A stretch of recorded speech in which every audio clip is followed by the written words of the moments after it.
বন্ধুরা, হে আমার মুরব্বিয়ানেরা, সেই কোরআন মাজিদ আমার নবী উম্মতে মুহাম্মাদীকে দিলেন, দিয়ে বললেন, হে উম্মতে মুহাম্মাদী, শুনে রেখে দাও, জেনে রেখে দাও, তোমাদের কাছে আমি আল্লাহ বড় একটা নিয়ামত দান করে দিলাম।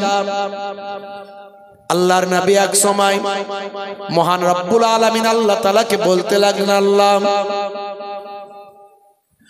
সমস্ত নবীদেরকে আপনি কয়েকটা করে মুজিজা দিয়েছেন, কয়েকটা করে অলৌকিক শক্তি দিয়েছেন। হযরতে মূসা আলাইহিস সালামকে আপনি হাতের লাঠিটা ছাড়লে বিরাট সর্প হয়ে যায়। হযরতে মূসা নবীর হাতটা গোল করে ঘোরালে সূর্যের মতো আলো হয়। হযরতে ঈসা রূহুল্লাহকে আপনি 5টা মুজিজা দিয়েছিলেন। হযরতে ঈসা রূহুল্লাহ কোন জন্মান্ধ ব্যক্তির চোখে যদি হাতটা বুলিয়ে দিত, সঙ্গে সঙ্গে চোখটা তার আমার আল্লাহ ফিরিয়ে দেন। হে তরুণ যুবকেরা, হযরতে ঈসা রূহুল্লাহ কোন কুষ্ঠরোগী মানুষের শরীরে হাত বোলালে কুষ্ঠরোগ ভালো হয়ে যায়। কোন ব্যক্তির বাড়িতে কি রান্না হয়েছে খবরটা আমার আল্লাহ হযরতে ঈসা নবীকে জানিয়ে দেন। হযরতে ঈসা নবী যখন কোন মাটি দিয়ে বালি দিয়ে কোন বা আমার পশু পাখি তৈরি করতেন, ওই মাটির তৈরি পশু পাখিটাতে তিনি রূহটা দান করতে পারতেন। মাটির তৈরি পশু পাখিটা হযরতে ঈসা নবী যখন রূহটা দান করতেন, আল্লাহর ইসমে আজম পরে যখন ফুঁক দিতেন, সঙ্গে সঙ্গে মাটির তৈরি ওই পশু পাখি জিন্দা জীবিত হয়ে ছুটতে থাকত। শুধু তাই নয়, বহু পুরানো হলেও কোনো কঙ্কাল, কোনো মানুষের দেহ, কোনো মৃত ব্যক্তি, কোনো পুরানো কবর, এই কবরের ধারে গিয়ে ইসমে আজম পরে যখন হযরতে ঈসা রূহুল্লাহ দোয়া চাইতেন, ওই কবরবাসী, ওই কঙ্কাল পশু পাখি যাই থাকুক না কেন, মানুষ হোক না কেন, জিন্দা জীবিত হয়ে দাঁড়িয়ে যেত। ঈসা রূহুল্লাহকে আল্লাহ 5টা মুজিজা দিয়েছেন। আমাদের নবী পাক আল্লাহকে বলেন, আল্লাহ তুমি তো আমাকে এত সম্মান দিয়েছো, আখিরি জামানার পয়গম্বর বানিয়েছো, রাহমাতুল লিল আলামিন করেছো, শেষ নবী বানিয়েছো, হাবিবুল্লাহ করেছো, তো আমাকে কি মুজিজা দিয়েছো, আমার কি অলৌকিক ক্ষমতা দিয়েছো? আল্লাহ বললেন, হে নবী, হে আমার হাবিব, হে আখিরি জামানার পয়গম্বর, হে জগতের শেষ নবী, হে আমার বন্ধু, শুনে রেখে দেন, আমি আপনাকে যা দিয়েছি অন্য কোন নবীকে সেটা আমি দিই নাই। আল্লাহ বললেন, হে নবী শুনুন কি দিয়েছি। যত নবী পয়গম্বর আমি পাঠিয়েছি, প্রত্যেকটা নবী পয়গম্বর ইন্তেকাল করার পরে তাদের মুজিজাও চলে যাবে। তারাও পৃথিবী থেকে বিদায় নিলে তাদের মুজিজা অলৌকিক ক্ষমতাও বিদায় নেবেন।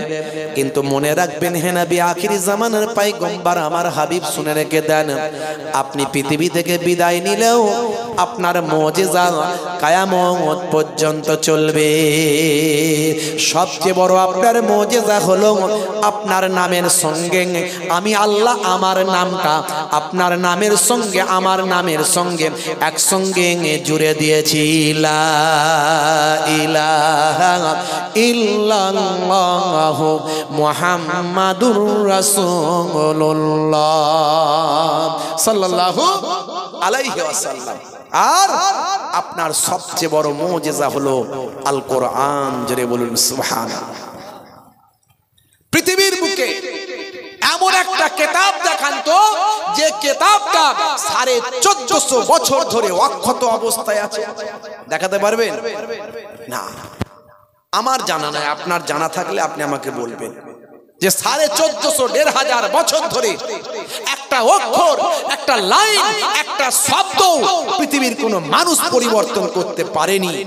এমন একটা কিতাবের নাম যদি জানা থাকে আমাকে বলবেন। আমার জানা নাই, আমি জানতে পারলে পরের দিন থেকে ওটাও প্রচার করব। আমার জানা আছে only one book in the world, সারা পৃথিবীর বুকে একটাই কিতাব যার একটা অক্ষর, একটা লাইন, একটা শব্দ, একটা হরফকে কেউ পাল্টাতে পারেনি। দিস নেম ইজ আল কোরআন। জোরে বলুন সুবহানাল্লাহ। হে তরুণ যুবকেরা, হে আমার বন্ধুরা, শুনে রেখে দিন বাবা, জেনে রেখে দেন। সেই নবী বললেন, হে দুনিয়ার মানুষ শুনে রেখে দাও, 500 বছর কোন নবী ছিল না। হযরতে ঈসা নবী আকাশে উঠে গেছেন, আর আমি নবী আখিরি জামানার পয়গম্বর পৃথিবীতে এসেছি। এই গ্যাপটা কিছু কম বেশি প্রায় 500 বছর। এই 500 বছরে নবী ছিল না। 500 বছরে নবী না থাকার কারণে মানুষ পথহারা হয়েছিল। মাইট ইজ রাইট, জোজ্জার মুল্লুক তার, অপরাধ, অন্যায়, অত্যাচার, পাপাচার, লুকাচার, মেরে নেওয়া, কেড়ে নেওয়া, এমন কোন অপরাধ ছিল না পৃথিবীর মানুষ করে না। সুদ, ঘুষ, জেনা, ব্যভিচার ছিল কি ছিল না? এ তরুণ যুবকেরা, আমার আপনার নবী আইয়ামে জাহিলিয়াত, অন্ধকারাচ্ছন্ন, কুসংস্কারাচ্ছন্ন, মূর্খতার যুগকে আমার আপনার নবী বন্ধ করেছিলেন। সেই সময় দয়ার নবী মানুষকে হেদায়েত দান করেছিলেন। এ মানুষ হেদায়েত হয়ে যাও, সেই আল্লাহ জোয়ান, এক আল্লাহকে তোমরা মেনে নাও। এই যে হাজারো তোমরা নিজেরা খোদা তৈরি করেছো, এই খোদা কখনো সঠিক খোদা হতে পারে না। মহান স্রষ্টা, যিনি বিশ্ব ব্রহ্মাণ্ড কুল কায়নাত সৃষ্টি করেছেন, তিনি হলেন একজন, তাকে আমরা বলি আল্লাহ তাআলা। হে তরুণ যুবকেরা, হে আমার বন্ধুরা, আল্লাহর নবী বললেন, আমি মানুষকে পরিবর্তন করলাম, লক্ষ লক্ষ মানুষ হেদায়েত হয়ে গেল। আল্লাহর নবী বললেন, বাবা আমি তোমাদের কাছ থেকে বিদায় নেব। বিদায় হজের সময় আরাফাতের ময়দানে 1,20,000 সাহাবায়ে কেরামদের সামনে দয়ার নবী ওয়াজটা তিনি করেছিলেন। এই আরাফাতের ময়দানে একটা পাহাড় আছে, এই পাহাড়টার নাম হলো জাবালে রাহমা। হাজী সাহেবরা গেছেন কি জি? এখানে হাজী সাহেব কজন আছেন একটু হাত তুলে দেখান তো দেখি। মাশাআল্লাহ, আছেন কেউ হাজী সাহেব? আমার হাজী সাহেব পাশে বসে আছে, আর একজন হাজী সাহেব আছে। নিশ্চয়ই আপনারা আরাফাতের ময়দানে গেছেন। জাবালে রাহমাত, এই যে পাহাড়টা আপনারা দেখেছেন, আগে উঠতে পারতো, এবারেও কি আমি উঠেছিলাম, এবারেও গিয়ে উঠেছিলাম, তবে অনেক ক্ষেত্রে আবার ব্যারিকেড করে দেয়, উঠতে দেয় না। প্রচন্ড গরম, প্রচন্ড কষ্ট, তবে এখন সিঁড়ি মতো করে দিয়েছে। আগামী দিন সরকার চেষ্টা করছে যাতে জাবালে নূর, গারে হেরা, জাবালে সুর, গারে সুর, এই যে সুর গুহা, তারপরে এই যে হেরা পর্বত, এগুলোতে যাতে সব মানুষ উঠতে পারে, তার জন্য ওখানে রোপওয়ে করে দিচ্ছে। রোপওয়ে, রোপওয়ে মানে বুঝতে পারছেন তো, ওই যে একটা তার সিস্টেমে একটা ঝুলে ঝুলে গাড়ির মতো যায় না, এখানে চাপবে আর ওখানে গিয়ে নামবে, এই সিস্টেমগুলো করছে। আমরা পায়ে হেঁটে উঠেছি জাবালে নূর, মানে গারে হেরা, হেরা পর্বত, সুর গুহা, বুঝতে পারছেন? এগুলো উঠতে 4-5 ঘন্টা করে সময় লাগে, অনেক অনেক কষ্ট। তা কষ্ট করে উঠে আর ওই জায়গাগুলো দেখার মজাই আলাদা।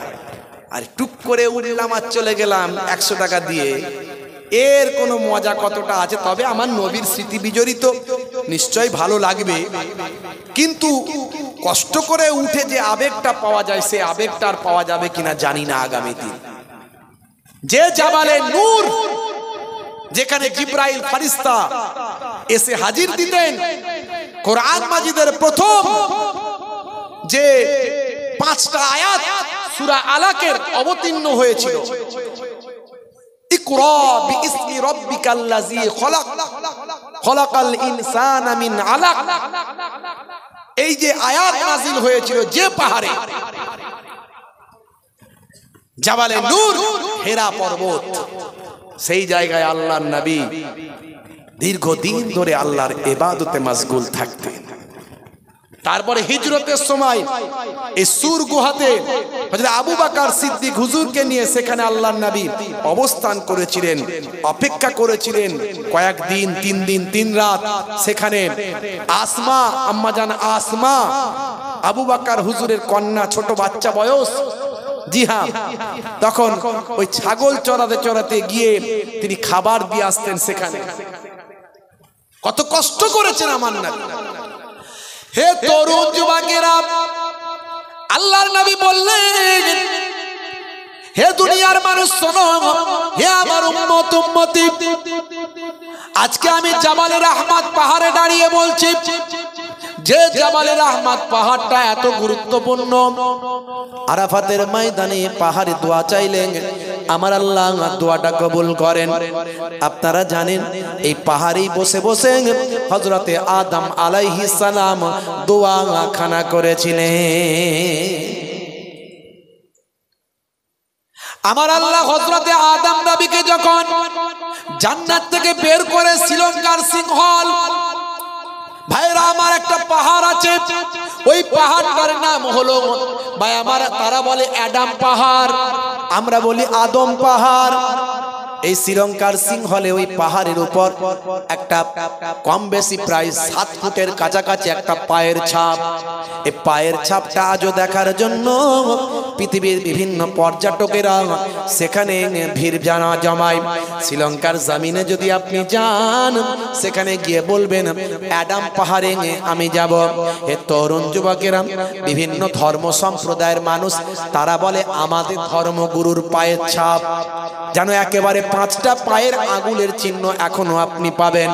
হে তরুণ যুবকেরা, আমাদের ধর্মীয় মতে, আমাদের ইসলামী নিদর্শন অনুযায়ী হযরতে আদম নবীকে আমার আল্লাহ এই শ্রীলঙ্কা আর সিংহলে পাঠিয়েছিলেন।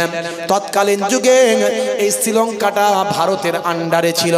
হে তরুণ যুবকেরা, আদম নবী হলেন আমাদের আদি পিতা, সেই জন্য এই ভারতবর্ষ হলো মুসলমানদের বাপের দেশ।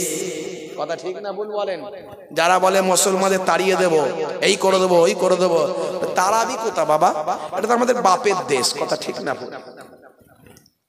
আমার বাপের দেশে আমরা আছি। লড়াইটা আমাদের হিন্দু মুসলমান খ্রিস্টান জৈনদের সঙ্গে নয়, লড়াইটা হলো এক শ্রেণীর চক্রান্তকারী যারা মুসলমানদেরকে নিয়ে খেলা খেলছে। সব ভোটের রাজনীতি। সব কিসের রাজনীতি? ভোট। ভোট মিটে গেলে দেখবেন আবার ঠান্ডা। ভোটের আগে অনেক কিছু হবে, কিভাবে কি করলে জেতা যায় সেই সব। এই লড়াইটা এই এক শ্রেণীর চক্রান্তকারী, এই এক শ্রেণীর সাম্প্রদায়িক ব্যক্তি যারা ইসলামের শত্রু, মুসলমানদের শত্রু, তাদের সঙ্গে, হিন্দুদের সঙ্গে নয়। লড়াই হিন্দুদের সঙ্গে নয়, লড়াই খ্রিস্টান জৈন বৌদ্ধদের সঙ্গে নয়। বুঝতে পারছেন বন্ধুরা? আমার তরুণ যুবকেরা, হযরতে মা হাওয়া আলাইহিস সালামকে জেদ্দাতে নামিয়ে দিলেন। হে তরুণ যুবকেরা, 350 বছর হযরতে আদম নবী কান্না করেছিলেন আল্লাহর কাছে, আয় আমার আল্লাহ, আয় আমার মাবুদ, আমাকে ক্ষমা করে দেন, আমি ভুল করে ফেলেছি, আপনার নির্দেশ অমান্য করেছি। ওই গমদম ফল খেয়ে ফেলেছিলেন জান্নাতে, ভাই আমার শয়তানি চক্রান্ত ওয়াসওয়াসার মধ্যে থেকে গিয়ে। হে তরুণ যুবকেরা, আমার আল্লাহ হযরতে আদম নবীর দোয়া কবুল করেনি। 350 বছর দোয়া চেয়েছেন, 350 বছর কেঁদেছেন, এত কান্না কেঁদেছেন। হে তরুণ যুবকেরা, চোখের পানি শুকিয়ে গেছে। হযরতে আদম নবীর কান্না, ভাই আমার আকাশ বাতাস মুখরিত হয়েছে, সবাই কান্না করেছেন। সেই আদম নবী সর্বশেষ কান্না যখন করেছিলেন, এই জাবালে রাহমাত পাহাড়ে উঠে তিনি আল্লাহর দরবারে কেঁদেছিলেন। কাঁদতে কাঁদতে বলেছিলেন, আয় আমার মাবুদ, মনে পড়ে গেছে আমার, যখন আমি জান্নাতে ছিলাম, তোমার একজন মাহবুব বান্দা নামটা জান্নাতের দরজায় দেখেছিলাম। তিনি হবেন আমার পরের প্রজন্ম, আমারই বংশধর, আমারই সন্তান। তিনি হবেন তোমার শেষ নবী, তিনি হলেন আখিরি জামানার পয়গম্বর, জগতের শেষ নবী জনাবে মুহাম্মদ মুস্তাফা সাল্লাল্লাহু আলাইহি ওয়াসাল্লাম। আয় আমার মাবুদ, সেই তোমার প্রিয় বান্দা, তোমার প্রিয় হাবিব আখির জামানার পয়গম্বর, তার খাতিরে তুমি আমার দোয়া কবুল করে না। আমার আল্লাহ বললেন, বাবা আদম, এবারে তুমি এমন অজুহাত নিয়ে এসেছো, এমন ওসিলা নিয়ে এসেছো, এবার আর আমি তোমাকে ফেরাতে পারলাম না। যাও যাও যাও, হে আদম, আমি তোমার দোয়াটা কবুল করে নিলাম। যে পাহাড়ে হযরতে আদম নবীর দোয়া কবুল হয়েছিল, সেই পাহাড়টা হলো আরাফাতের ময়দানে, পাহাড়টার নাম হলো জাবালে রাহমাত। সেই জাবালে রাহমাত পাহাড়ের উপর একটা পিলার দেওয়া আছে, আদম নবীর স্মৃতির জন্য সেখানে রাখা আছে। হযরতে আদম নবী মাথা তুলে দেখলেন হযরতে মা হাওয়া আলাইহিস সালাম জেদ্দার দিক থেকে হেঁটে হেঁটে আসছে। জোরে হবে না? জোরে হবে না? আল্লাহর নবী সেই পাহাড়ে ওয়াজ করেছিলেন, শেষ ওয়াজ, যেটা হলো আল্লাহর নবীর বিদায় ওয়াজ। 1,20,000 সাহাবায়ে কেরামদের সামনে ওই জাবালে রাহমাত পাহাড়ে দাঁড়িয়ে আল্লাহর নবী ওয়াজ করেছিলেন। আর সেদিন কোরআন মাজিদের আয়াতে কারিমা জিবরাইল ফেরেশতা নিয়ে এসেছিলেন, আল ইয়াউমা আকমালতু লাকুম দীনাকুম ওয়া আতমামতু আলাইকুম নি'মাতি ওয়া রাদিতু লাকুমুল ইসলাম দীনা। এই কোরআন মাজিদের এই আয়াত সেদিন নাজিল হয়ে ইসলাম ধর্ম আমার আল্লাহ কমপ্লিট করেছিলেন। এই কমপ্লিট হওয়ার আয়াত নাজিল হলো, আল ইয়াউমা আকমালতু লাকুম দীনাকুম, মুকাম্মাল করে দিলাম আপনাদের জন্য আমি আল্লাহ তাআলা দ্বীনকে, ইসলামকে। জোরে বলুন সুবহানাল্লাহ। তার মানে এতদিন ইসলাম ধর্ম কমপ্লিট ছিল না, সেদিনই ইসলাম ধর্ম কমপ্লিট হলো। অনেকে বলে না যে ইসলাম ধর্ম আমাদের নবী আখিরি জামানার পয়গম্বর থেকে এসেছে, তারা জানে না ইসলাম ধর্ম এসেছে। ভালো করে শুনে রাখুন, মানুষকে বলতে পারবেন ইসলাম ধর্ম এসেছে বাবা আদম নবী থেকে। জোরে বলুন সুবহানাল্লাহ। ইসলাম ধর্ম হলো সবচেয়ে প্রাচীন ধর্ম।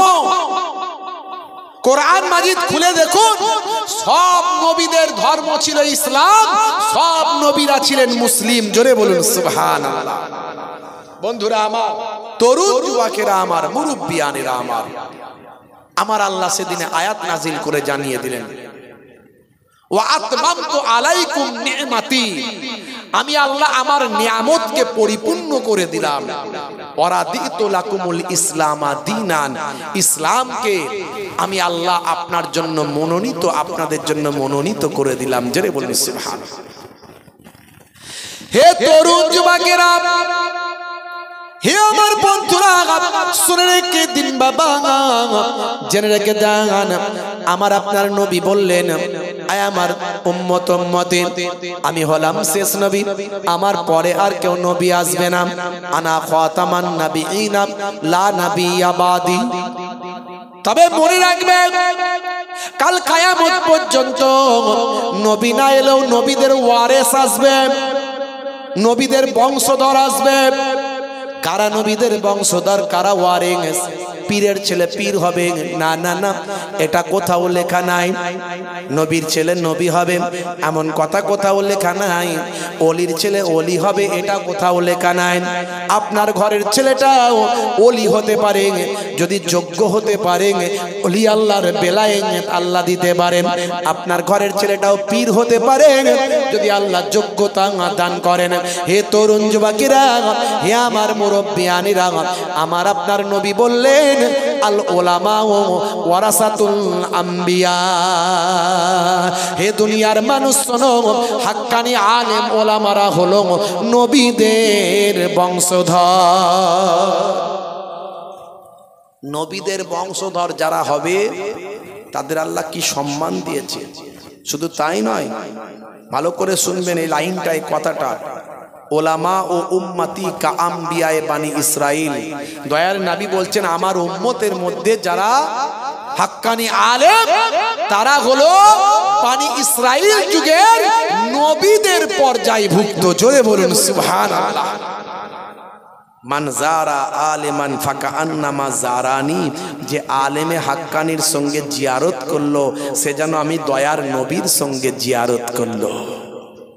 মান সাফাহা আলেমান ফাকা আন্নামা সাফাহানি, যে আলেমে হাক্কানির সঙ্গে মুসাফা করলো সে যেন আমি দয়ার নবীর সঙ্গে মুসাফা করলো। জোরে হবে না? মান জালাসা আলেমান ফাকা আন্নামা জালাসানি, যে আলেমে হাক্কানির মজলিসে গিয়ে বসলো সে যেন আমি দয়ার নবীর মজলিসে এসে বসলো। জোরে হবে না? কিন্তু সেই আলেমে হাক্কানিটা আলেমে হাক্কানির মতো হতে হবে, যার সামনে গিয়ে বসলে আল্লাহ এবং রাসূলের কথা মনে পড়ে যাবে। দুনিয়ার কোনো গীবত, শেকায়েত, চগলখড়ি, হিংসা, বিদ্বেষ, অহমিকা, আত্মগরিমা, অহংকার তার মধ্যে থাকবে না। বাপ, এই চেহারা দেখে আলেম বোঝা যাবে না, ডিগ্রি দেখে আলেম বোঝা যাবে না।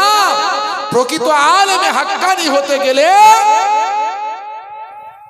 তাকে নবিয়ানার তরিকায় চলতে হবে।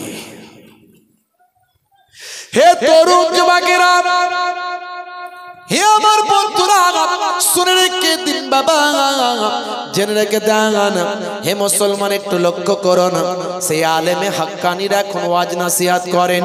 হে মুসলমান, আজকে তারা নামাজের কথা বলেন, আজকে তারা রোজার কথা বলেন, আজকে তারা দান সদকার কথা বলেন, আজকে তারা হিংসা বিদ্বেষ থেকে বেঁচে চলার কথা বলেন।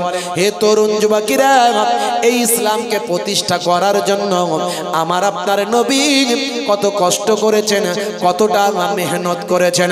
হে যুবকেরা, প্রত্যেকটা নবী, প্রত্যেকটা পয়গম্বর কত মেহনত করেছেন, কতটা কষ্ট করেছেন। বাপ, হে যুবকেরা, হে আমার বন্ধুরা, মক্কা শরীফ, মদিনা শরীফে গেলে আপনি দুই ধরনের খেজুর অবশ্যই খাবেন। একটা হলো কালো খেজুর, আর একটা হলো দানা ছাড়া খেজুর। খেয়েছেন? এই কালো খেজুরটাকে বলে আজুয়া খেজুর। কি খেজুর বলে? আজুয়া। এই খেজুরটার সম্পর্কে আল্লাহর নবীর হাদিস আছে। আল্লাহর নবী সোনার জবানে জানিয়ে দেন, যদি কেউ সকালবেলা খালি পেটে 7টা আজুয়া খেজুর খায়, সেই দিনে তার শরীরে বিষ ক্রিয়া হবে না। সেই দিনে তাকে কেউ জাদু করলেও জাদুটা আমার কাজে লাগবে না। হে তরুণ যুবকেরা, ইংল্যান্ডের ম্যানচেস্টার বিশ্ববিদ্যালয়, সালটা হলো 2020 সাল, ইন্টারনেটে ভাইরাল একজন পৃথিবী বিখ্যাত স্কলার। হে তরুণ যুবকেরা, হে আমার মুরব্বিয়ানিরা, বিভিন্ন ধর্ম সম্পর্কে সেখানে আলোচনা হচ্ছে, বিভিন্ন ধর্মের কথোপকথন হচ্ছে। মুসলমানদের একজন ধর্মীয় ব্যক্তি, ধর্মীয় প্রধান সেখানে আছেন, অন্যান্য সম্প্রদায়ের মানুষ সেখানে আছেন, অন্যান্য সম্প্রদায়ের ধর্মীয় ব্যক্তিরা সেখানে আছেন। হে তরুণ যুবকেরা, ইংল্যান্ডের ম্যানচেস্টার বিশ্ববিদ্যালয়ে হল ঘরে তখন ধর্ম নিয়ে আলোচনা চলছে, কথোপকথন হচ্ছে।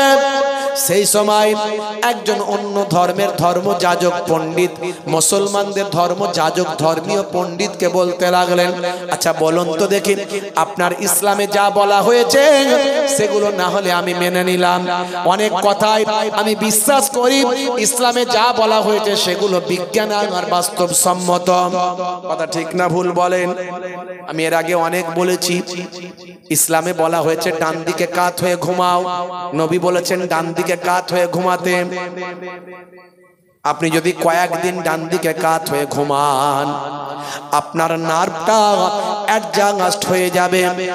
আপনি মাত্র 21 দিন চেষ্টা করুন, 21 দিন পর থেকে আপনার নার্ভ অটোমেটিক, আপনার নার্ভ আপনাকে সুলি ডান দিকে কাত করে দেবেন। 1450 বছর আগে নবী বললেন, যখন তোমরা ঘুমাবে ডান দিকে কাত হয়ে ঘুমাবে। আজকের স্বাস্থ্য বিশেষজ্ঞরা বলেন বাম দিকে থাকে হার্ট।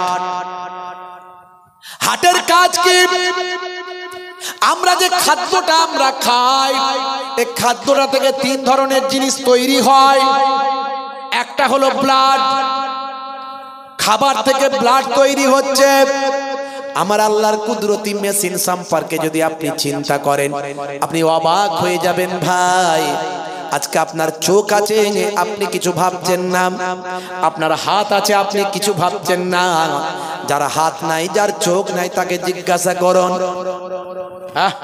এই যে জিহবা, এই জিহবাতে 3 ধরনের স্বাদ পাওয়া যায়।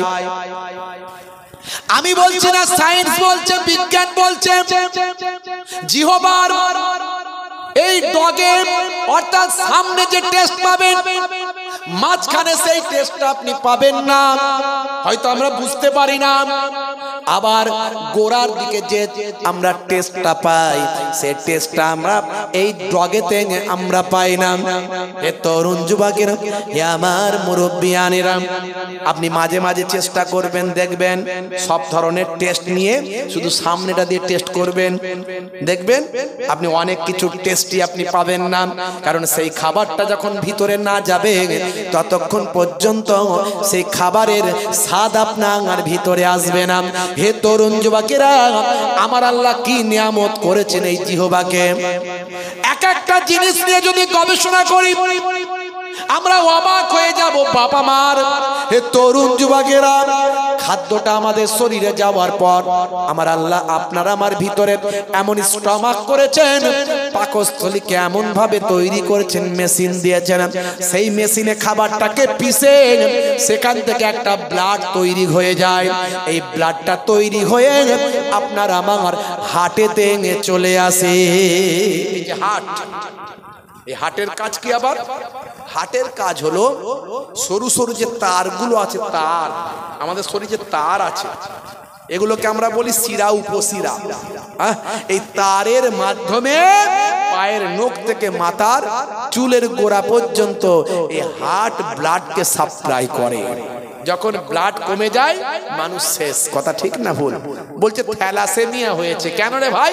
যে ব্লাড আর তৈরি হচ্ছে না। হে তরুণ যুবকেরা, হে আমার বন্ধুরা, এই হার্টের কাজ হলো ব্লাডকে পাম্পিং করে শরীরের বিভিন্ন অর্গানগুলোতে পৌঁছে দেওয়া। 1450 বছর আগে নবী বললেন, যখন ঘুমাবে ডান দিকে কাত হয়ে ঘুমাও। স্বাস্থ্য বিশেষজ্ঞরা বলছে নবী তো ঠিক বলেছেন, কারণ বাম দিকে যদি কেউ কাত হয়ে ঘুমায়, তাহলে হতে পারে তারা হার্টেতে প্রেসার পড়বে। হার্টেতে চাপ পড়লে ব্লাড সার্কুলেশন, ব্লাড পাম্পিং হতে অসুবিধা হবে। এর ফলে ঠিক মতো সার্ভিস হবে না, শরীরের বিভিন্ন অর্গানগুলোতে ব্লাড পৌঁছাবে না। এতে ভাই আমার প্যারালাইসিস হতে পারে। ব্লাড সার্কুলেশন বন্ধ হলে বিভিন্ন রোগ হতে পারে, অসুখ হতে পারে। হে তরুণ যুবকেরা, 1450 বছর আগে আল্লাহর নবী যা বলেছেন, আজকের যুগে সব বিজ্ঞান আর বাস্তবতায় পরিণত হয়েছে। এরকম উদাহরণ আমি অনেক দিতে পারি আপনাদের মাঝখানে, এরকম উদাহরণ আমার অনেক আছে। তরুণ যুবকেরা, আর একটা উদাহরণ আমি আপনাদের মাঝখান থেকে দিই। সূরার নাম সূরা নাবা। এই সূরা নাবা যদি আপনি খোলেন, এখানে আমার আল্লাহ মানুষকে কি কি দান করেছেন তার একটা ছোট্ট নমুনা এখানে আমার আল্লাহ তুলে ধরেছেন। আমার আল্লাহ মানুষকে কি কি নিয়ামত দিয়েছেন, সেই নিয়ামতের কথাগুলো এখানে ছোট ছোট করে আমার আল্লাহ বলে দিয়েছেন। হে তরুণ যুবকেরা, সূরার নাম সূরা নাবা, আয়াত নাম্বার হলো 8, 9, 10। এগুলো যদি আপনি দেখেন পাবেন। 8 নাম্বার আয়াতে আমার আল্লাহ বলছেন, ওয়া খালাকনাকুম আজওয়াজা ওয়া জাআলনা নাওমাকুম সুবাতা ওয়া জাআলনাল লাইলা লিবাসা ওয়া জাআলনান নাহারা মাআশা ওয়া বানাইনা ফাওকাকুম সাবআন শিদাদা। বলুন না সুবহানাল্লাহ, জোরে হবে না? বন্ধুরা আমার, তরুণ যুবকেরা, এখানে 10 নাম্বার আয়াতে আমার আল্লাহ বলছেন, ওয়াজআলনাল লাইলা লিবাসা। আমি আল্লাহ মানুষকে মানুষের জন্য সৃষ্টি করেছি, রাতকে পোশাক বানিয়েছি। আমি আল্লাহ মানুষের জন্য রাতকে পোশাক বানিয়েছি। হে তরুণ যুবকেরা, হে আমার মুরব্বিয়ানেরা, পোশাকের কাজ হলো শরীরকে ঢাকা রাখা। কথা ঠিক না ভুল? পোশাকের কাজ কি? শরীরকে ঢেকে রাখা। হ্যাঁ, তাই তো আল্লাহ বলছেন রাতকে তোমাদের জন্য পোশাক বানিয়েছি। তার মানে রাতের বেলা এমন ভাবে তুমি থাকো যাতে অন্ধকার রাত তোমাদের ঢেকে রাখে। জোরে হবে না? হে তরুণ যুবকেরা, হে আমার বন্ধুরা, আল্লাহর নবী হাদিস পাকের ভিতরেও বলেছেন একই কথা, যখন তোমরা ঘুমাতে যাবে আর ওটা নিভিয়ে দেবে। হাদিসে আছে না নাই? বন্ধুরা আমার, হে যুবকেরা, মুরব্বিয়ানেরা, 1450 বছর আগের কথা এগুলো। সে সময় কোনো প্যাথোলজি ছিল না, কোনো ভাই আমার কোনো রকম গবেষণা কেন্দ্র ছিল না, আল্ট্রাসাউন্ড ছিল না, এক্সরে মেশিন ছিল না, ইউএসজি ছিল না, নাসা ছিল না, ইসরো ছিল না। পৃথিবীর কোনো মানুষের এসব কথা জানার ক্ষমতা ছিল না। হে তরুণ যুবকেরা, 1450 বছর আগে এগুলো কোরআনের কথা, হাদিসের কথা। আজকের যুগের বিজ্ঞানের গবেষণায় বেরিয়ে আসে 1450 বছর আগের কথাগুলো মিলে যায়। বিজ্ঞান বলছে, সায়েন্স বলছে, মাথা থেকে কমপক্ষে 5 ধরনের হরমোন নিঃসৃত হয়। ভালো করে শুনে রাখুন, মাথা থেকে 5 ধরনের কম বেশি হরমোন তৈরি হয়। হে তরুণ যুবকেরা, তার মধ্যে এক ধরনের হরমোন যখন মানুষটি ঘুমিয়ে থাকে এবং গভীর ঘুমে যখন আচ্ছন্ন থাকে, আর ঘরটা যদি অন্ধকারের ভিতরে থাকে, চোখ যখন সিগন্যাল দিয়ে ব্রেনকে জানিয়ে দেয় যে অন্ধকারের ভিতরে আছি এবং গভীর ঘুমে আচ্ছন্ন আছেন, তখন মাথার পেছন সাইড থেকে এক ধরনের হরমোন নিঃসৃত হয়। এই হরমোনটার নাম হলো মেলাটোনিন হরমোন। আমি বলছি না, সায়েন্স বলছে, ইন্টারনেট সার্চ করবেন পাবেন। এই মেলাটোনিন হরমোনটার কাজ কি একটু শুনে রাখেন। এর আগেও আমি বলেছি, আজও আমি বলছি, এই মেলাটোনিন হরমোনটা বের হয়ে আপনার আমার রক্তের সঙ্গে মিশে যায়। এই মেলাটোনিন হরমোনটা বের হয়ে রক্তের সঙ্গে মিশে গিয়ে শরীরকে ক্যান্সারের জীবাণু থেকে রক্ষা করে। ভাই জোরে হবে না? জোরে হবে না? এখনো কি কোরআন বিশ্বাস হয় না? বলুন তো দেখি বাপ।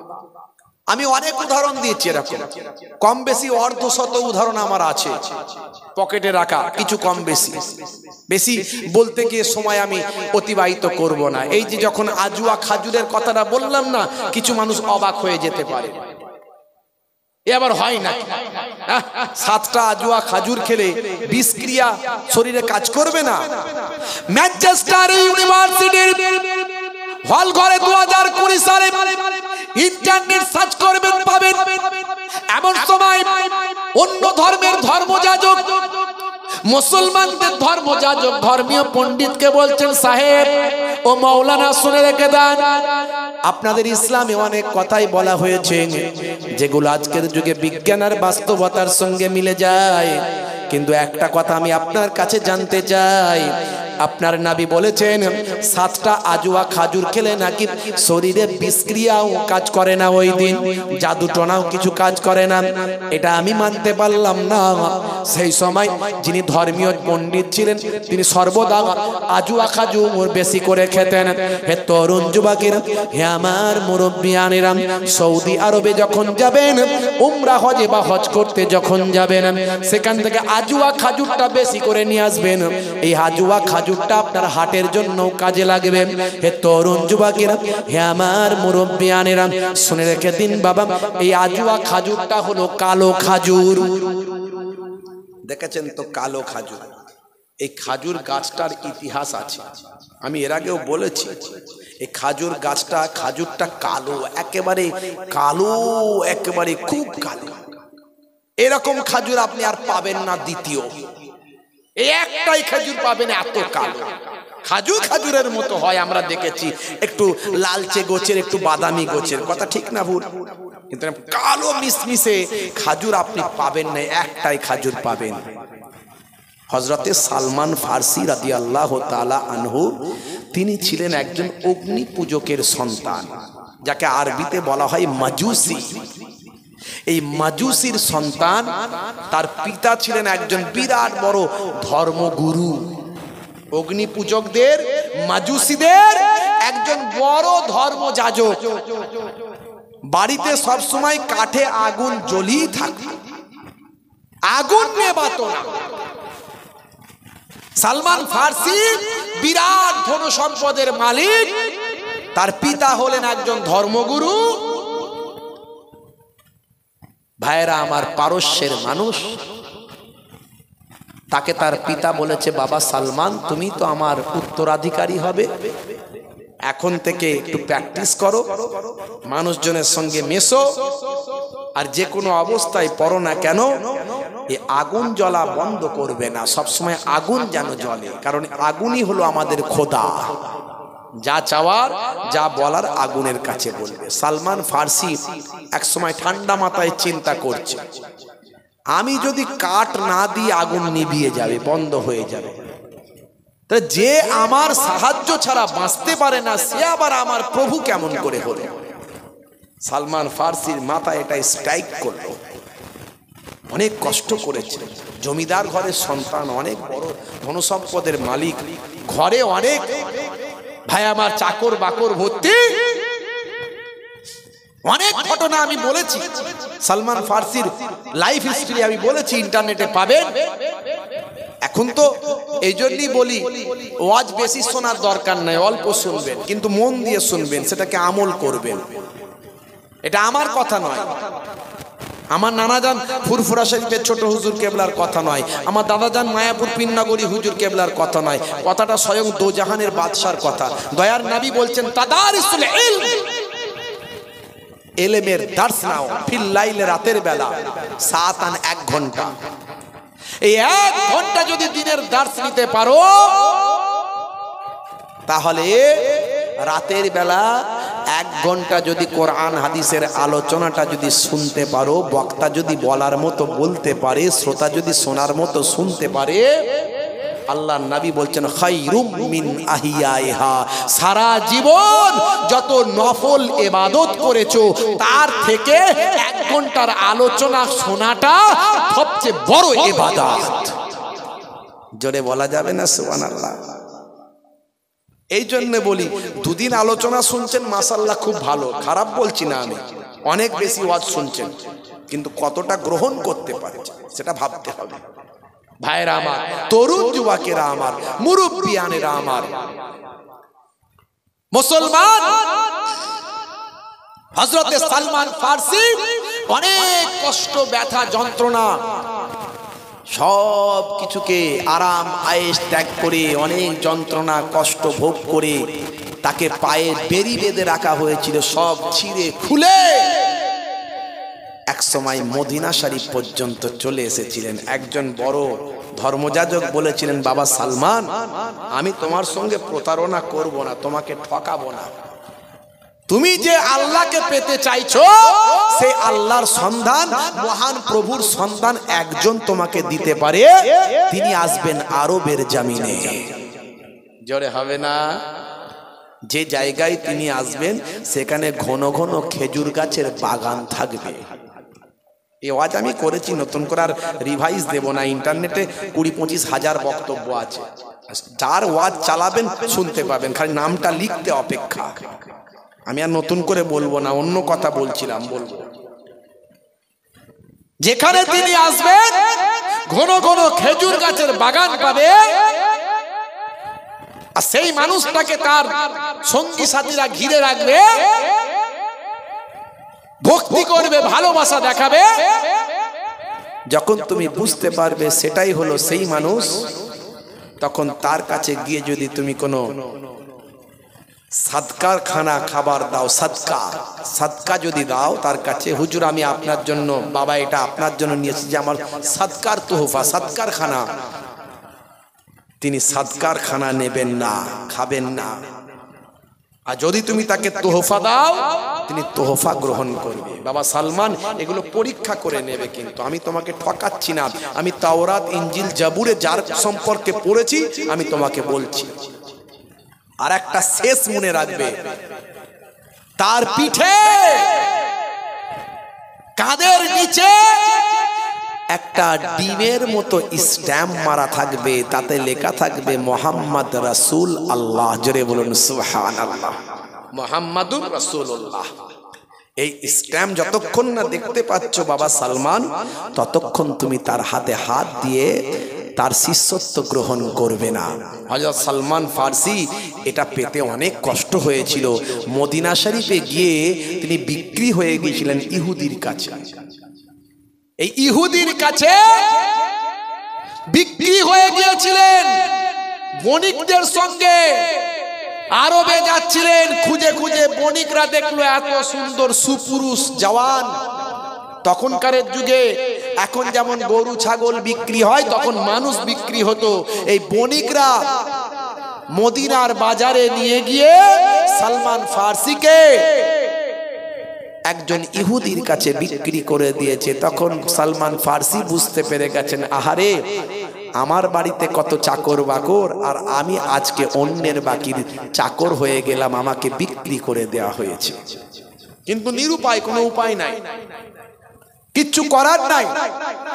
সালমান ফার্সি চিন্তা করলেন, আমি তো আল্লাহকে পাওয়ার জন্য, মহান প্রভুকে খোঁজার জন্য আমি অন্যের বাড়ির চাকর হয়েছি, এতে আমার কোনো দুঃখ নাই। অনেক ঘটনা।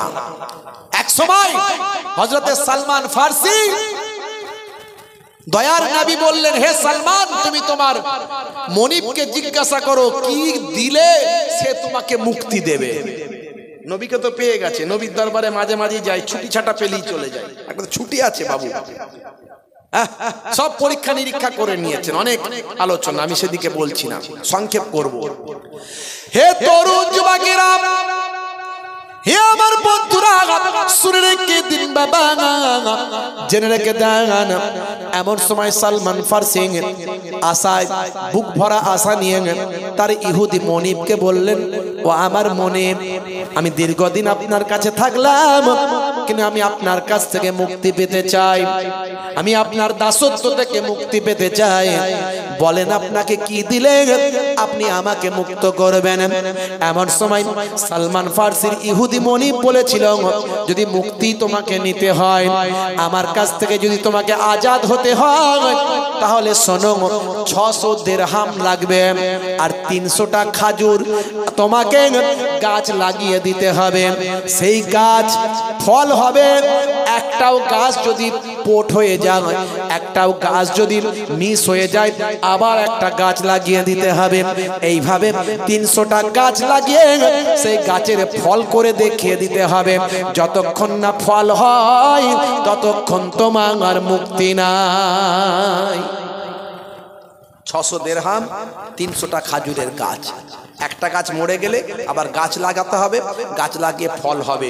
প্রত্যেকটা গাছের ফল হলে তবে তোমাকে ছাড়বো। তার মানে ইহুদি চেয়েছে এমন শর্ত দেব যাতে সালমান নাজাত না পায়, সালমান ফার্সি হুজুর যাতে মুক্তি না পায়, যাতে আজাদ না হতে পারে, এমন একটা শর্ত দিল।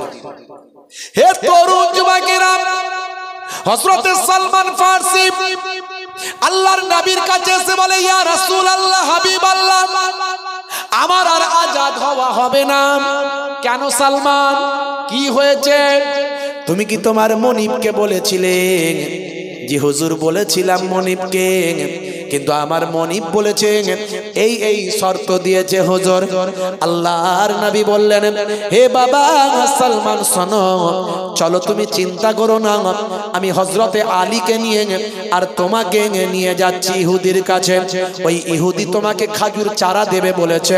বলে, হ্যাঁ হুজুর, যাও খাজুর ওই গাছগুলো বা খাজুরগুলো বীজগুলো নিয়ে নাও। হে তরুণ যুবকেরা, হযরতে সালমান ফার্সি খাজুরের বীজগুলো ইহুদি দিল, ইহুদির শর্ত মেনে নিল হযরতে সালমান ফার্সি। আল্লাহর নবী বললেন, বাবা আলী, ও বাবা আলী, তুমি গর্তটা খুলে খুলে চলে যাবে, আর আমি সেই ইহুদির দেওয়া খাজুরের বীজটা লাগাতে লাগাতে যাব। বাবা সালমান, তুমি শেষে পানিটা দিতে দিতে যাবে, পেছন দিকে কেউ তাকাবে না। জোরে হবে না, জোরে হবে না। এমন সময় ইহুদি যে বীজটা সালমান ফার্সিকে দিলেন, সেই বীজগুলোকে সব পুড়িয়ে, দানাগুলোকে পুড়িয়ে দিয়েছে, যাতে করে এই পোড়া বীজ গাছ না হয়। আল্লাহর নবীর কাছে যখন হযরত সালমান ফার্সি ইহুদির দেওয়া চোখ পড়া পানি, বুক পড়া বেদনা নিয়ে পোড়া বীজগুলো যখন আল্লাহর নবীর হাতে দিলেন, আল্লাহর নবী বীজগুলো দেখে বললেন, ওই জালেম ইহুদি সে চাই না তুমি মুক্তি পাও, তাই সে বীজগুলোকে পুড়িয়ে দিয়েছে যাতে করে এই পোড়া বীজ থেকে গাছ না হয়। তবে সালমান তুমি চিন্তা করো না, আমি দয়ার নবী দোয়া চাইবো, আমার আল্লাহ এতে কি গাছ দিয়ে দেবেন। হে তরুণ যুবকেরা, হে আমার মুরব্বিয়ানেরা, হযরতে আলী মুর্তজা কারামাল্লাহু ওয়াজহু গর্ত খুলতে খুলতে গেলেন, আল্লাহর নবী বীজগুলো বপন করতে করতে গেলেন, মাটিটা চাপা দিতে দিতে গেলেন। সালমান ফার্সিকে বললেন, পানিটা দিতে দিতে এসো বাবা, তবে মনে রেখো পেছন দিকে তাকাবে না। হে তরুণ যুবকেরা, সব বীজগুলো যখন বসানো হয়েছে, শেষ হয়ে গেল বীজ বসা, পেছন দিকে আল্লাহর নবী বললেন, এবার তাকিয়ে দেখো, প্রত্যেকটা বীজ থেকে আমার আল্লাহর কুদরতি ক্ষমতায় নবীর ওসিলায় গাছ হয়ে ফল খানা ধরে গিয়েছে, আর প্রত্যেকটা ফল হলো আজওয়া খাজুর। জোরে হবে না, জোরে হবে না। এই হলো আজওয়া খাজুরের ইতিহাস। আল্লাহর নবী বলেছেন সাহাবীকে, এই সাহাবী, তোমার বুকে ব্যথা, তোমার বুকে ব্যথা, আজওয়া খাজুর খাও, আল্লাহ তোমার স্বাস্থ্য ভালো করে দেবেন। জোরে হবে না ভাইরা আমার। আর একটা খাজুর খাবেন, মক্কা শরীফ মদিনা শরীফে গেলে সেই খাজুরটার বীজ নাই। ভাই এমন কোন ফল পৃথিবীতে পেয়েছেন যে ফলের বীজ নাই? হ্যাঁ দেখেছেন বীজ নাই এরকম ফল পেয়েছেন বাপ? খাজুর একটা আছে যে ফলের বীজ নাই। আপনাদের আর জানা আছে কিনা জানি না, বীজ ছাড়া ফল এরকম আছে কিনা আমি জানি না, বললে হয়তো মনে পড়ে যাবে। কিন্তু এই ফলটার, এই খাজুরটার ভিতরে বীজ পাবেন না। এরও অনেক বড় ইতিহাস, আমি বলতে যাচ্ছি না এখন। আবু জাহিল তো মাঝে মাঝে আমার নবীর উপর জুলুম করত, শুধু পরীক্ষা করত। একদিন খাজুর থেকে বীজটাকে ফেলে দিয়ে বলে, বাবা মোহাম্মদ, তোমার দেখছি এই জাদু মন্ত্র সব জায়গায় চলছে, গাছকে ডাকলে গাছ চলে আসে, হাতের ভিতর থেকে ধুলো বালিয়ে তোমাকে সাক্ষী দিয়ে তোমাকে তোমার কলেমা পড়ে নাই, হ্যাঁ তুমি আকাশের দিকে চাঁদের দিকে আঙুল দিয়ে ইশারা করলে চাঁদও এ হয়ে যায়, কি বলে দুখানা হয়ে যায়, তোমার জাদু দেখছি সব জায়গায় চলছে। বাবা মোহাম্মদ, এই খাজুরের বীজ ছাড়া খেজুর তোমাকে দিচ্ছি, এটা বসিয়ে যদি তুমি গাছ বানিয়ে দিতে পারো, জানবো তুমি সত্যি সত্যি নবী। আল্লাহর নবী বলছেন, চাচা যান, আবার আমার সঙ্গে প্রতারণা করবেন না তো? ঠিকঠাক মানবেন তো? বিশ্বাস করবেন তো যে আল্লাহ আমাকে নবী বানিয়েছেন? বিশ্বাস করবেন তো? হ্যাঁ বাবা বিশ্বাস করবেন। হে তরুণ যুবকেরা, হে আমার বন্ধুরা, শুনে রেখে দিন বাবা, তাম পৃথিবীর জমিনে এমন একটা ফল যে ফলের কোনো বীজ নাই, বীজ ছাড়াই আমার আল্লাহ ফলটা পৃথিবীতে সৃষ্টি করেছেন। এটা একটা বিরাট বড় অলৌকিক ব্যাপার, আশ্চর্যের ব্যাপার। হে তরুণ যুবকেরা, আল্লাহর নবী এই বীজ ছাড়া বাবা ফলটাকে, খাজুরটাকে মাটিতে বপন করলেন, আল্লাহর দরবারে দোয়া চাইলেন, আমার আল্লাহ তাআলা সেই ফল থেকে, সেই বীজ ছাড়া খাজুর থেকে গাছ দিলেন, সেই গাছে বীজ ছাড়া খাজুর হয়ে যায়। সেই গাছের চারা আমার আল্লাহ চারিদিকে ছড়িয়ে গেল, সারা আরবের বুকে আজও সেই গাছ আছে, সেই গাছের ফলন হলে খাজুরটা বীজ ছাড়া খাজুর হয়। বুঝতে পারছেন ভাইরা আমার? আমার নবীকে আল্লাহ কি নিয়ামত করেছিলেন, কি নিয়ামত করেছিলেন। 1450 বছর আগে যা বলেছে আজকের যুগে সব বিজ্ঞানের বাস্তবতায় পরিণত হয়েছে। অবাক বন্ধুরা আমার, তরুণ যুবকেরা আমার, হে আমার মুরব্বিয়ানেরা, ম্যানচেস্টার বিশ্ববিদ্যালয় মুসলিম ধর্মযাজক তিনি সর্বদাই আজুয়া খাজুরি খেতেন। সেদিনেও তিনি আজুয়া খাজুর খেয়েছেন, এমনকি তার পকেটেও আজুয়া খাজুর ছিল। হে তরুণ যুবকেরা, হে আমার মুরব্বিয়ানেরা, তিনি আজুয়া খাজুর খেয়েছিলেন। আজুয়া খাজুর খাবার পরে সেই সময় তিনি বললেন, এখানে কি কোনো ভাই আমার ওই কীটনাশক কোনো বিষ, কোনো কীটনাশক বিষ এখানে আছে নাকি? হে তরুণ যুবকেরা, সেই ধর্মযাজকের ইমানের শক্তিও ছিল অনেক, যে সে এই ক্ষমতা তো দেখাতে পারবে না, তার ইমানের শক্তি হওয়া থাকতে হবে, ইমানের বিশ্বাস থাকতে হবে, তাকে আল্লাহওয়ালা হতে হবে। হে তরুণ যুবকেরা, হে আমার মুরব্বিয়ানেরা, এমন সময় ওই বিশ্ববিদ্যালয়ে, ম্যানচেস্টার বিশ্ববিদ্যালয়ে মুসলিম ধর্মযাজক, ইন্টারনেট সার্চ করবেন পাবেন। হে তরুণ যুবকেরা, এই মুসলিম ধর্মযাজক সেই সময় ইঁদুর মারা বা আমার লিকুইড বিষ ছিল, কয়েক ঢোক তিনি খেয়ে নিলেন, আজুয়া খাজুর খেলেন। তাদের সামনে ঘন্টার পর ঘন্টা বসে রইলেন।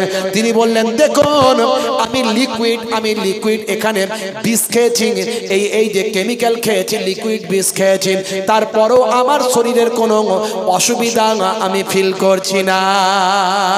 আল্লাহর নবীর হাদিসটা মিলে যায়। তার মানে আমি বলবো না যে আপনারা পরীক্ষা করুন, কারণ সেই ঈমানি শক্তি অর্জন করতে হবে, অত সহজ নয়। আর আপনি খেতেও পারবেন না, যতই আজুয়া খাজুর খান। আপনাকে বলি যদি বিষটা খেয়ে পরীক্ষা করুন তো দুর্বাবু মরে যাবো কোথায় এখন, সেটা আপনি দ্বারা সম্ভব হবে না, কারণ সেই ঈমানি শক্তি আসেনি। বন্ধুরা আমার, তবে সেই ঈমানি শক্তি যাদের আছে হবে। হে তরুণ যুবকেরা, সেই নবী কত কষ্ট করেছেন আপনাকে আমাকে হেদায়েত দেওয়ার জন্য, সিরাতুল মুস্তাকিম পথের পথিক বানানোর জন্য। নবী আমার রক্তাক্ত হয়েছেন, জুলুমের শিকার হয়েছেন।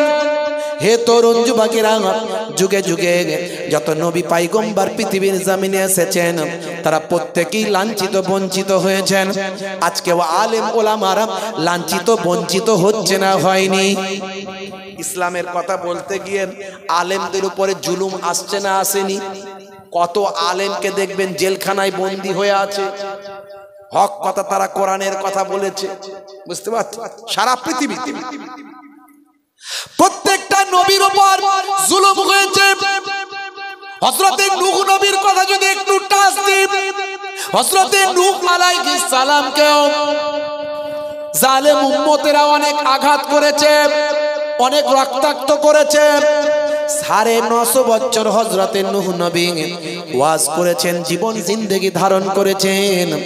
হে তরুণ যুবকেরা, এই দীর্ঘ সময়ে তিনি অনেক ইবাদত, অনেক বন্দেগী করেছেন, অনেক ওয়াজ নাসিহাত করেছেন, কিন্তু ফায়দা তেমন কিছু হয়নি। অল্প কিছু মানুষ কেবলমাত্র হেদায়েত হয়েছে, বেশিরভাগ মানুষ হেদায়েত হলো না।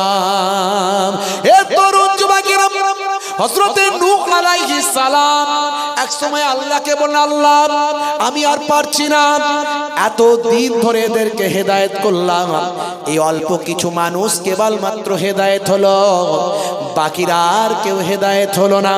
বন্ধুরা আমার, তরুণ যুবকেরা, নূহ নবী আল্লাহর দরবারে দোয়া চাইলেন, আল্লাহ এবার তুমি ব্যবস্থা করে দাও। আমার আল্লাহ বললেন, হে নবী নূহ, চিন্তা করো না, কিছু ভেবো না, আমি আল্লাহ তোমার জালেম উম্মতদের, ওই জালেম মানুষদের এবার ধ্বংস করে দেব। আপনারা জানেন বিরাট বন্যা হয়েছিল, সেই বন্যার ওয়াজ আমি করব না, বন্যার ওয়াজ আমি করছি না। কত কষ্ট করেছেন নবীরা আমি সেটা বলছি।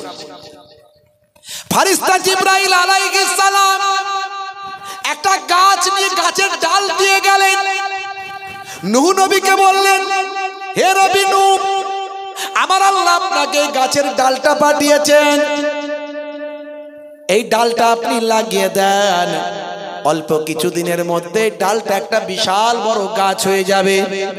হে তরুণ যুবকেরা, হে আমার মুরব্বিয়ানেরা, বিশাল বড় যখন গাছ হয়ে যাবে, হে নবী নূহ আপনি সেই গাছটাকে কেটে ফেলবেন, ওই গাছকে কেটে আপনি নৌকা তৈরি করবেন, নৌকাটা আপনার হবে 1200 হাত লম্বা, নূহ নবীর হাত আমাদের মতো নয়।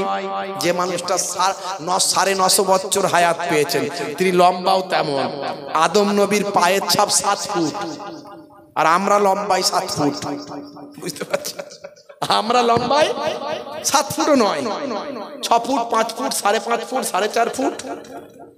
আর আদম নবীর পায়ের ছাপটা হলো কম বেশি 7 ফুট, একটু বেশি কম, অনেকদিন আগে পড়েছিলাম। তো যাই হোক ভাইরা আমার, তার মানে তারা কত লম্বা চওড়া ছিলেন বুঝতে পারছেন? হে তরুণ যুবকেরা, হযরত নূহ নবীকে আল্লাহ বললেন, ফেরেশতা জিবরাইল আলাইহিস সালাম বললেন 1200 হাত লম্বা হবে আপনার নৌকা, লম্বায় হবে 1200 হাত আপনার হাতের। কারণ যত মানুষ ঈমান কবুল করেছেন তারা সেই নৌকাতে এসে উঠে যাবে। কষ্ট হচ্ছে আপনাদের? কষ্ট হচ্ছে? খুব ছোট করে, আর বেশি নয়, সময় খুব কম। বন্ধুরা আমার, তরুণ যুবকেরা আমার, চওড়ায় হবে 600 হাত, লম্বায় 1200 হাত, চওড়ায় 600 হাত, আর উচ্চতায় হবে 30 হাত। হে তরুণ যুবকেরা, হে আমার মুরব্বিয়ানেরা, শুনে রেখে দিন বাবা, জেনে রেখে দেন, নৌকাটা হবে 3 তলা। এই 3 তলা নৌকায় নিচের তলায় থাকবে মানুষ, তার উপরে থাকবে জীবজন্তু, আর সবচেয়ে উপরে থাকবে ওই সমস্ত কাক পাখালি ভাই আমার পাখি। হে তরুণ যুবকেরা, হযরত নূহ আলাইহিস সালাম সময় হয়ে গেল, ওই বিশাল বড় গাছ হয়ে গেছে জঙ্গলে, ওই গাছটাকে কাটতে হবে, গাছটাকে নিয়ে আসতে হবে। কিন্তু এত বিশাল বড় আল্লাহ গাছ দিয়েছেন যে গাছ থেকে এত বিশাল বড় নৌকা তৈরি হবে, সেই গাছটাকে আনবে বয়ে কে? হে তরুণ যুবকেরা, হে আমার মুরব্বিয়ানেরা, নূহ নবীর জামানায় একজন ব্যক্তি ছিলেন, তার নাম হলো আউস বিন আনাক। ওই ব্যক্তি হায়াত পেয়েছিলেন 3500 বছর। বুঝতে পারছেন? একজন ব্যক্তি ছিলেন, তার নাম হলো আউস বিন আনাক, যিনি কয়েকটা নবীর জামানা পেয়েছিলেন, হায়াত পেয়েছিলেন 3500 বছর। আল্লাহ তাকে এত ক্ষমতা দিয়েছিলেন, এত লম্বা চওড়া বানিয়েছিলেন, তিনি যখন সমুদ্রে নামতেন, সমুদ্রের পানিটা তার 1 কোমর, 1 বুক, 1 গলা পর্যন্ত হতো। সমুদ্রের মাছ তিনি হাত দিয়ে ধরতেন, আর জামিনে যখন উঠতেন হাতটা আকাশের দিকে, সূর্যের দিকে তুলতেন। সূর্যের প্রচন্ড তাপেতে মাছটা ভেজে ফেলতেন, ওই ভাজা মাছ তিনি খেয়ে ফেলতেন। খাবার পরে আবার নিজের হাতটা দিয়ে আর লাঠি দিয়ে মেঘেতে গোজা মারতেন, মেঘেতে গোজা মেরে মেঘ থেকে পানি বের করে সেই পানি খেয়ে তার পেটটা ঠান্ডা করতেন। বুঝতে পারছেন কিরকম ব্যক্তি? তো নূহ নবীকে বললেন, হুজুর একমাত্র এত বিশাল গাছ ওই ব্যক্তি আনতে পারে। তো নূহ নবী বললেন, তাকে ডাকো। তাকে ডাকা হলো। সেই লোক ছিল একটু সাদাসিধে, শুধু একটু পেটুক লোক, মানে খাওয়াতে হবে, খেলি কাজ করে দেবে। নূহ নবী বললেন, তোমাকে ওই গাছটা এনে দিতে হবে। সেই লোক বলল, হুজুর এনে তো দিতে পারি, পেট ভরে খাবার দিতে হবে। আল্লাহর নবী নূহ আলাইহিস সালাম বললেন, পেট ভরে খাবার তোমাকে দেব, চিন্তা নাই, যাও তুমি গাছটা এনে দাও, আর আমি তোমাকে পেট ভরে খাবারের ব্যবস্থা করে দেব।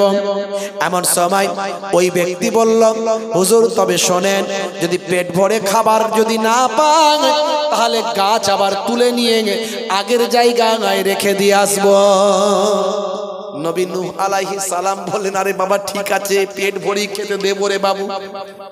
এমন সময় যেখানে হাতি আনতে পারে না, ঘোড়ায় গাছ বয়ে আনতে পারে না, 20-50টা লোক বয়ে আনতে পারে না, সেখানে ওই ব্যক্তি একাই গিয়ে তুলে নিয়ে কাঁধে করে নিয়ে এসে হাজির। এবার আমাকে খেতে দাও নবী নূহ। হযরতে নূহ আলাইহিস সালাম সেই সময় 3টে রুটি দিয়ে বললেন, এই নাও আউস বিন আনাক, এই 3টে রুটি তোমার জন্য দিলাম। বলে হুজুর এই 3টে রুটি আমার পেটের কোন কোনায় চলে যাবে টের পাবো না, তাড়াতাড়ি খাবার ব্যবস্থা করুন, নালে গাছ আবার তুলে নিয়ে আগের জায়গায় রেখে আসবো। আল্লাহর নবী বললেন তুমি বিসমিল্লাহ বলে খাওয়া শুরু করো, পেট যদি না ভরে আবার খাবার দেব। হে তরুণ যুবকেরা, 1.5 খানা রুটি খাবার পরেই পেটটা তার ভরে গেল। বলে আপনি কি আমাকে খাবার দিলেন, 1.5 খানার বেশি খেতে পারি না। আসলে বিসমিল্লাহ বলার বরকত আল্লাহ দিয়েছেন, জোরে বলুন। হে তরুণ যুবকেরা, হযরত নূহ আলাইহিস সালাম সেই নৌকা তৈরি করলেন, কিন্তু আল্লাহ এখনো পানি দিচ্ছেন না, এখনো বন্যা হচ্ছে না। শুনছেন তো নাকি? নৌকা তৈরি হয়ে পড়ে আছে, আর সেই জামানার লোকগুলো অনেক খচ্চর মানুষ। বলে নূহ নবীর মাথা খারাপ হয়ে গেছে, দেখো ঝড় নাই পানি নাই, বিশাল বড় নৌকা। হ্যাঁ, তারা কি করলো? বলে এক কাজ করো, নৌকা যখন করে দিয়েছে, আমাদের মাঠে ঘাটে পায়খানা করার অসুবিধা হচ্ছে, চলো নৌকাতে গিয়ে পায়খানা করি। যার যখন পায়খানা পায় ও নৌকায় গিয়ে পায়খানা করে দেয়। বুঝতে পারছেন? তারা জালেম মানুষ, সংখ্যায় বেশি। এইভাবে দীর্ঘদিন ধরে নৌকায় গিয়ে পায়খানা শুরু করে। হে তরুণ যুবকেরা, নূহ নবী মাঝে মাঝে এসে দেখেন সর্বনাশ, এ তো নৌকায় শুধু পায়খানা আর পায়খানা। আস্তে আস্তে পায়খানায় যেন নৌকাটা ভর্তি হয়ে যাচ্ছে। হে তরুণ যুবকেরা, সারা দেশের মানুষ যখনই পায়খানা পায় ওই নৌকা এসে পায়খানা করে দেয়। এইভাবে করতে করতে এবার দেশের কানা খুড়া লোকগুলো তারাও গিয়ে পায়খানা শুরু করেছে। চোখে দেখতে পায়নি, কিন্তু এত বড় বদমাইশ যে নূহ নবীর নৌকাতে গিয়ে পায়খানা করবে। তো এক কানা রাতের বেলা পায়খানা করতে গিয়ে হঠাৎ ওই নৌকাতে পড়ে গেছে, যেখানে পায়খানায় ভর্তি, ওই পায়খানার ভিতরে পড়ে হাবুডুবু খাচ্ছে। ওই পায়খানার ভিতরে হাবুডুবু খেতে সাঁতার কাটতে কাটতে কোন রকমে উঠেছে। কোন রকমে যখন নৌকায় উঠেছে, পায়খানা থেকে যখন মুক্তি পেয়ে সাঁতার কেটে উঠেছে, তখনই দেখছে তার চোখটা ভালো হয়ে গেছে। সর্বনাশ, এ পায়খানার ভিতরে পড়ে গিয়ে চোখ ভালো, চারিদিকে চিৎকার করে বলছে আমি চোখে দেখতে পাচ্ছি। জন্মান্ধ, জন্ম থেকে অন্ধ। তুম নূহ নবীর নৌকায় পায়খানাতে ডুবুক মেরে চোখ ফিরে পেয়েছে। এই খবর চারিদিকে ছড়িয়ে যাওয়ার পরে জালেমরা বলল আরেকটু পরীক্ষা করি, দাঁড়া আর একটা অন্ধকে নিয়ে যাই। 2-4 জন মিলে তাকে নিয়ে গিয়ে বলে তোকে আর হাঁকতে ফাঁকতে হবে না, তুই গিয়ে ডুবুক মেরে আয়। বেটা গিয়ে ওখানে পায়খানাতে গিয়ে সাঁতার কেটে ডুবুক টাবুক মেরে উঠে যখন এলো, দেখছে ওরা চোখ খুলে গেছে। আরে বাপ রে বাপ! আল্লাহকে বলছেন নূহ নবী, আল্লাহ গো, এ তুমি বললে নৌকা তৈরি করতে, আর বেটারা শুধু হেগে পায়খানা করে ভর্তি করে দেয়। আল্লাহ বলছেন হে নবী নূহ, চিন্তা করো না, ভয় পেও না, আমি আল্লাহ হলাম জালেমরা যত বড়ই চক্রান্ত করুক, আমি আল্লাহ হলাম তাদের সবার উপর সবচেয়ে বড় কৌশল নির্ণয়কারী। জোরে হবে না? জোরে হবে না? আমার আল্লাহ কোরআন মাজিদের ভিতরে বলেছেন ওয়া মাকারু ওয়া মাকারাল্লাহ আল্লাহু খায়রুল মাকিরিন। জোরে হবে না? এসআইআর হচ্ছে, মুসলমান ভয় পাচ্ছে। বলে এসআইআর হচ্ছে, উড়িষ্যার সর্বনাশ, কি হবে রে বাবু, নাম টাম কেটে সব বাদ দিয়ে দেবে নাকি? কি যে হচ্ছে, কখন বলছে এর নাম বাদ যাচ্ছে, কখন বলছে ওর, কত রকমের যে লেখালেখি, পত্র পত্রিকা, কত রকম খবর, কত রকম নিউজ, মাথা খারাপ হয়ে যাচ্ছে পড়ে। বুঝতে পারছি? আমি বলি চিন্তা করো না, তুমি তো আর বিদেশি নও, তুমি তো এদেশের নাগরিক, তোমার কিসের চিন্তা? যা তোমার ডকুমেন্টস আছে সেগুলো রেডি করো, যেটা ভুল ভ্রান্তি আছে নাম টাম সেগুলো ঠিক করো। তুমি তোমার কাগজপত্রগুলো ঠিক করে নাও, বসে থেকো না। আর ভরসা রাখো আল্লাহর উপর, আল্লাহ যাতে রাজি বান্দা তাতে রাজি। হে তরুণ যুবকেরা, আমাদের ঈমান কি বলুন? অল কদরে খাইরিহি ওয়া শাররিহি মিনাল্লাহি তাআলা। ভাগ্যে ভালো মন্দ যা কিছু হয় সবই আল্লাহর পক্ষ থেকে হয়। কথা ঠিক না ভুল? তাহলে এসআইআর কারো ক্ষমতা আছে করার? এ আল্লাহর ইশারা ছাড়া হচ্ছে নাকি? আল্লাহ না চাইলে পারবে? এই করোনা করোনা করোনা, উল বাপ রে বাপ, হ্যাঁ বলে করোনা আর পারি না, হ্যাঁ মরে যাব নাকি বলো না, সর্বনাশ। সে ভ্যাকসিন নেওয়ার লাইন কি? কথা ঠিক না ভুল? হ্যাঁ এক জায়গায় খালি হাতটা লাগিয়ে দিলে বলে ও ওইখানে হাত লাগিয়েছে, ও তার মানে ওর করোনা ওখানে ঢুকে গেছে। হ্যাঁ যা বোঝাচ্ছে আমরা তাই বুঝছি। কথা ঠিক না ভুল? হে তরুণ যুবকেরা, হে আমার মুরব্বিয়ানেরা, শুনে রেখে দিন বাবা, জেনে রেখে দেন।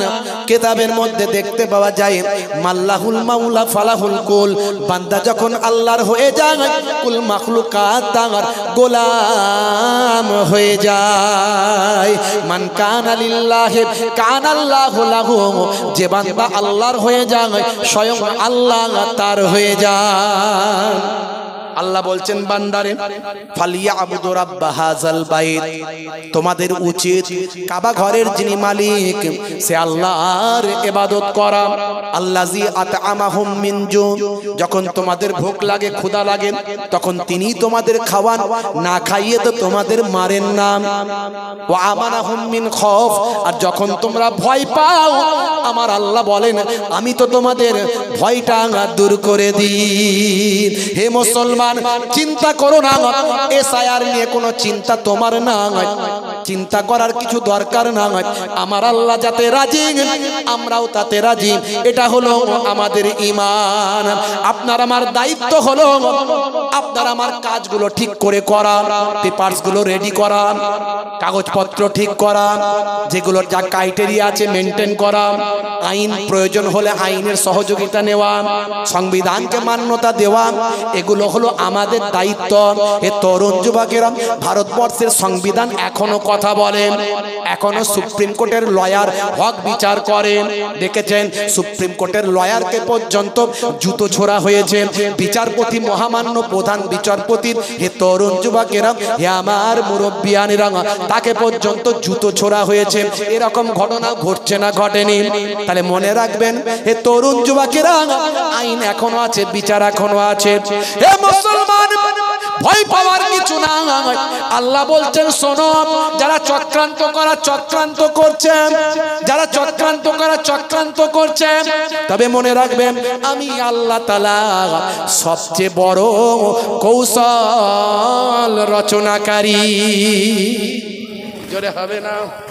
জোরে হবে না? ভাইরা আমার, যে নূহ নবীর নৌকায় কানা খোরা পড়ছে তার রোগ ভালো হচ্ছে, এ চারিদিকে ছড়িয়ে গেল।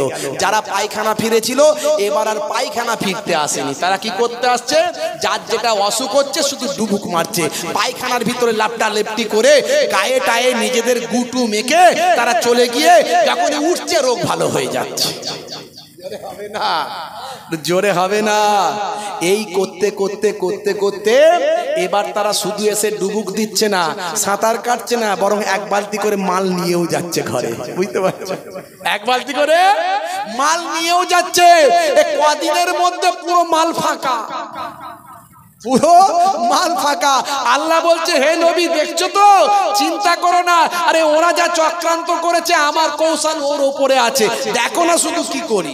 কিছুদিনের মধ্যে নৌকা পুরো ফাঁকা হয়ে গেল, আর একটু পায়খানা নাই।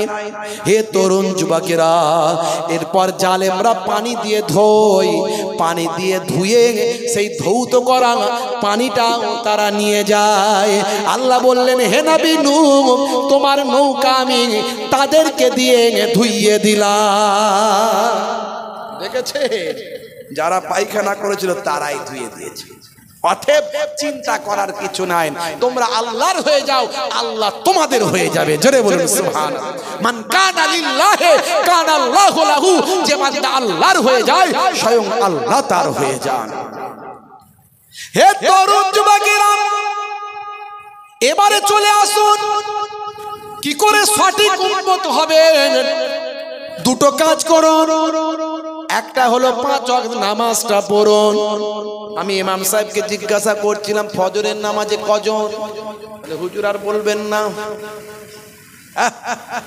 হে তরুণ যুবকেরা, হে আমার বন্ধুরা, নামাজি হতে হবে, তবে তো আল্লাহর সঙ্গে বান্দার যোগাযোগটা হবে। মুসলমান নামাজ ছেড়ে দিয়েছে, এই জন্য জাবানের দোয়া কবুল হয় না। এত বিপদ, এত লাঞ্ছনা বঞ্চনা। হে তরুণ যুবকেরা, 82 বার আল্লাহ নামাজের কথা বলেছেন। ওয়াকিমুস সালাত, নামাজ কায়েম করো, নামাজ ছেড়ে দিও না। নামাজ যখন আপনি পড়বেন, আপনার সঙ্গে আল্লাহর ডাইরেক্ট যোগাযোগটা আপনি পাবেন। এরই জন্য বলা হয় আসসালাতু মিরাজুল মুমিনিন, মুমিনদের জন্য মিরাজ হলো নামাজ। আরবের জমিনে কোনো ভিখারি নাই, অন্য জায়গার ভিখারিরা আছে, সেখানে ভিক্ষা করে। আরবের মানুষ, সৌদির মানুষ, ভাই আমার কোনো ভিক্ষা সেখানে করে না। আর আরবের মানুষ আর যাই করুক, নামাজ তারা ছাড়ে না। কোনো ব্যক্তিকে বেনামাজি পাবেন না। প্রত্যেকটা পেট্রোল পাম্প যেখানে আছে, সেই পেট্রোল পাম্পের সঙ্গে একটা মসজিদ আছে। সরকার থেকে নির্দেশ যে পেট্রোল পাম্প থাকলে মসজিদ থাকবে, মসজিদ ছাড়া পেট্রোল পাম্পের পারমিশন থাকবে না। মানে ওই সৌদি আরবের জমিনে, মক্কা মদিনা শরীফের জমিনে কোনো বেনামাজি পাবেন না। আমাদের এখানে যেমন পানি অ্যাভেলেবেল, ওখানে তেমন তেল অ্যাভেলেবেল। সারাক্ষণ 24 ঘন্টা গাড়ি স্টার্ট থাকে। হাজি সাহেবদের জিজ্ঞাসা করুন, সর্বদা এসি চলছে, কারণ গরম এলাকা। গরম এলাকা, আল্লাহ তাদেরকে তেলের ব্যবস্থা করেছেন। এবারেও শুনলাম মদিনা শরীফে, খুদ মদিনা শরীফে একটা সোনার পাহাড় পাওয়া গেছে। জোরে হবে না? আরে জোরে হবে না? আমার দয়ার নবী দোয়া চেয়েছিলেন, আল্লাহ যদি আমাকে ওহদ পর্বতটা সোনা বানিয়ে দিতেন, তাহলে আমি 3 দিনের ভিতর সেই পর্বতটাকে, সোনাটাকে আমি দান করে দিতাম। দেখেছেন? আর আমরা শুধু আঁকড়ে আঁকড়ে বড় লোকের উপরে আরো বড় লোক, টাকার উপরে আরো টাকা, গাড়ির উপরে আরো গাড়ি, বাড়ির উপরে আরো বাড়ি, বিল্ডিং এর উপরে আরো বিল্ডিং। মনে মনে করছি আমার ছেলেরা মনে হয় বিরাট ধনী লোক হবে। আপনি মরে যাবার পরে কাঁচকলা একটুও দান করে না, বাপের কথা মনেই রাখে না। আছে না? নাই। আজও সেখান থেকে সোনা পাওয়া যাচ্ছে। ভাইরা আমার, নামাজি হয়ে যান। নামাজি হলে আপনার জবানের দোয়া কবুল হয়ে যাবে। জোরে বলুন সুবহানাল্লাহ। ভাইরা আমার, তাই আপনাদের কাছে আমার এতক্ষণের আলোচনার আমি এটাই বোঝাতে চেষ্টা করেছি, কোরআন সত্য, নবী সত্য, আল্লাহ সত্য। তাই আপনাকে নামাজি হতে হবে যদি সত্য বলে বিশ্বাস করেন। মাশাআল্লাহ, আমি আগে আপনাদের কাছে বলেছি, আমার অত্যন্ত প্রিয়